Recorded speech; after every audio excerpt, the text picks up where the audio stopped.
Bonjour à toutes et à tous. Aujourd'hui, je vous propose de traiter un exercice sur les sous-espaces de fonctions supplémentaires.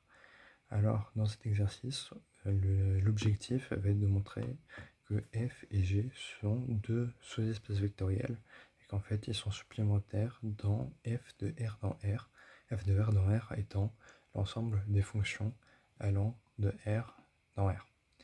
Alors, pour la première question, eh bien, on va essayer de montrer que f et g sont deux SEV des fonctions de R dans R.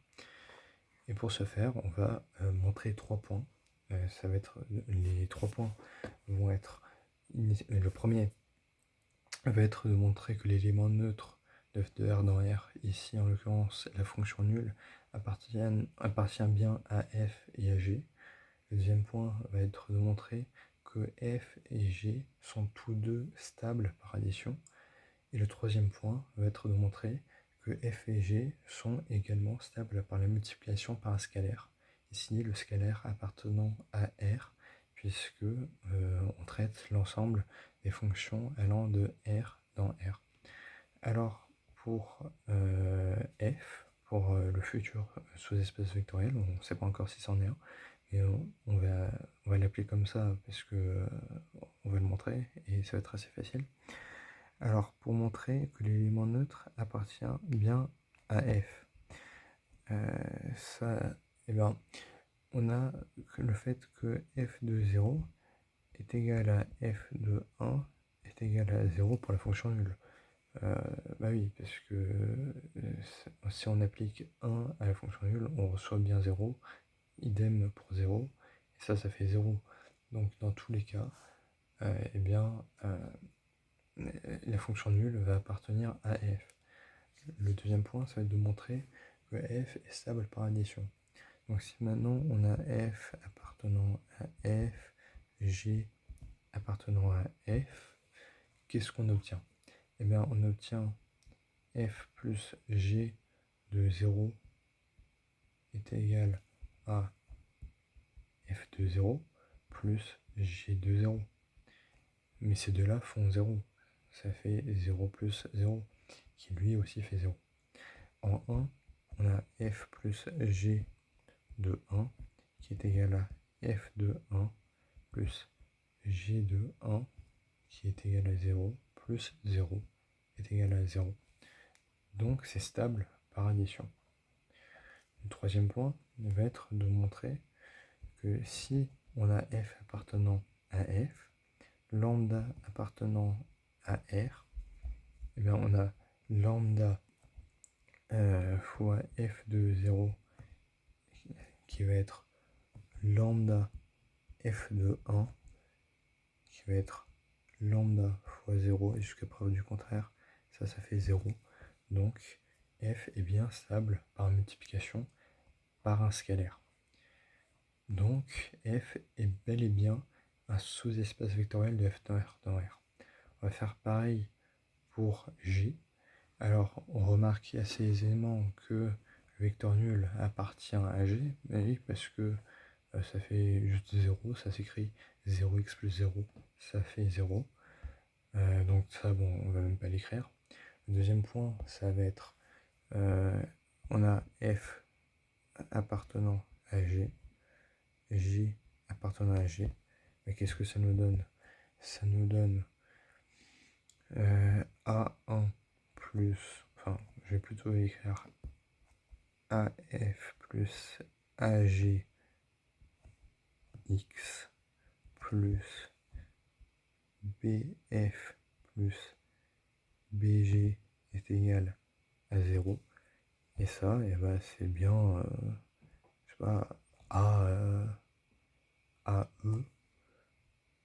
et ça, BE. Enfin, on peut mettre ce qu'on veut comme indice, hein, ça change rien. Mais ça va être tous les deux des coefficients. Et ça, bah, c'est ce qu'on va avoir en 0. Hein, c'est ce qui va rehausser la fonction, entre guillemets. Et ça, AE étant notre coefficient directeur. Donc on a montré que c'est bel et bien stable par addition. Maintenant, par multiplication par scalaire, Donc si nous avions lambda appartenant à R, et ben ça nous donnerait lambda f est égal à lambda facteur de ax plus b est égal à lambda ax plus lambda b.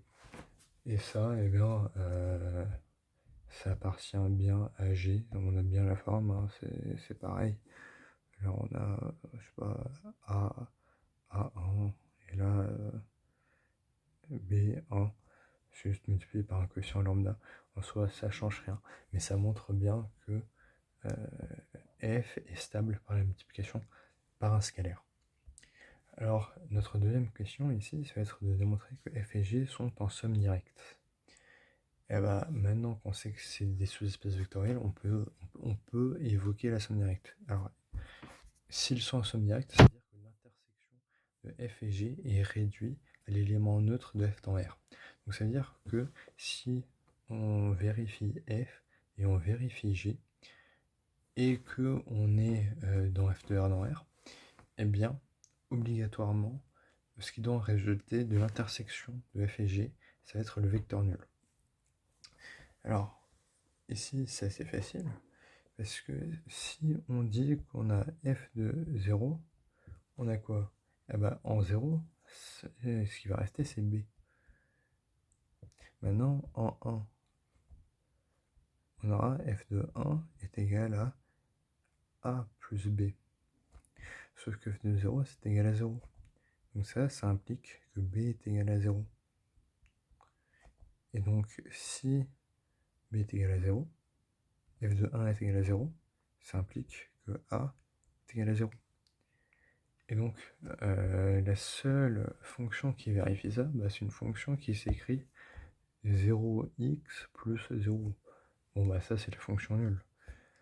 Et donc, on a bien montré que f inter g est égal à 0 de e. E étant f de R dans R, hein, ça c'est E.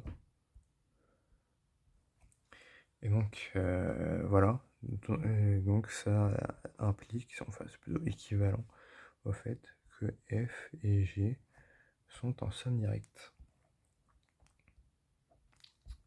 Alors pour la troisième question, on veut trouver des coefficients a et b tels que f défini pour tout x appartenant à R par f de x est égal à h de x moins ax plus b, vérifie f appartenant à f.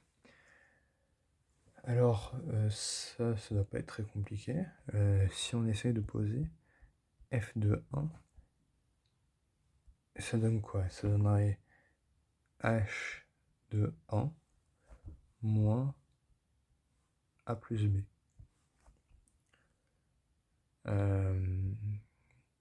Donc ça nous donne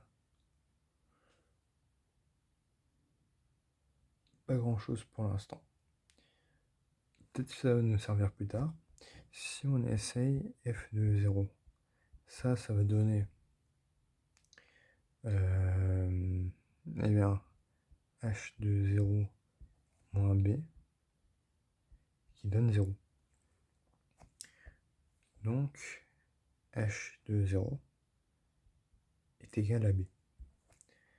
Alors ça c'est assez intéressant parce que si on reprend f de 1, ça donne h de 1 moins a plus h0 égale à 0. Donc on a assez aisément le fait que a est égal à h1 moins h0. Il y a juste à mettre de l'autre côté et ça se voit direct. Et donc qu'est-ce que ça implique? Ça implique que g, eh bien, vu que c'est de la forme ax plus b, g va s'écrire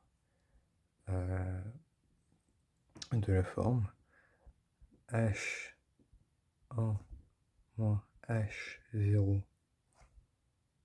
x plus h0. Et donc, on a bien montré que G s'écrit sous cette forme et on a trouvé les coefficients A et B appartenant à R tels que la fonction définie f, telle que la fonction f définie pour tout x appartenant à R par f de x est égal à h de x moins ax plus b. Vérifie f appartient à f. Alors, on va faire la 3 et la 4 en même temps et dire que f et g sont supplémentaires dans f de R dans R. Alors, ce système f de x est égal à h de x moins ax plus b, en fait, ça en découle du fait qu'on essaye d'écrire h comme étant f plus g. Donc, si on dit, si on met f d'un côté, ça va faire f est égal à h moins g. Et d'où en découle le système qu'on avait avant. Maintenant, si on réexploite ça, on a f de x est égal à h de x moins, eh bien, g de x sous la forme h de quelque chose est égal à h de 1 moins h0 de x plus h0. Alors ça, pour être rigoureux, il faudrait montrer que ceci appartient bien à G, mais ça se voit, parce que ça, c'est un réel, ça, c'est un réel, et ça, c'est notre, enfin, c'est x, quoi, ça, c'est notre quotient directeur, ça, c'est ce qui va rehausser la pente. Et donc, on voit que ça, c'est bien une fonction affine, c'est l'expression d'une fonction affine. Donc ça appartient bien à G, mais pour être rigoureux, il faudrait l'écrire. Alors, maintenant, si on pose f de 0, on a h de 0 moins, et bien ça, c'est un 0. Et là, le plus va se transformer en moins par distributivité, h de 0. Et donc f de 0 est bien égal à 0. Donc on vérifie bien l'équation f de 0 est égal à 0 dans f. Donc f de 0 appartient bien à f. Maintenant, il faut montrer que ça, c'est aussi valable pour 1. Donc f de 1, c'est égal à h de 1 moins, entre parenthèses, h de 1 moins h de 0 plus h0. Et ça, ça se voit très vite que ça c'est nul. Donc ça fait aussi 0. Donc on a f appartenant à f, g appartenant à g. Et ça, ça va impliquer que f et g sont supplémentaires dans f de R dans R. Parce qu'on a réussi à les écrire en fonction de h et il vérifie bien les contraintes qui y sont appliquées.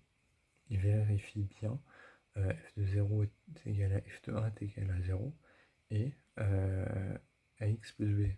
Enfin, comment dire, G appartient bien à G, à grand G, et f, petit f plutôt, appartient bien à grand F. Donc voilà.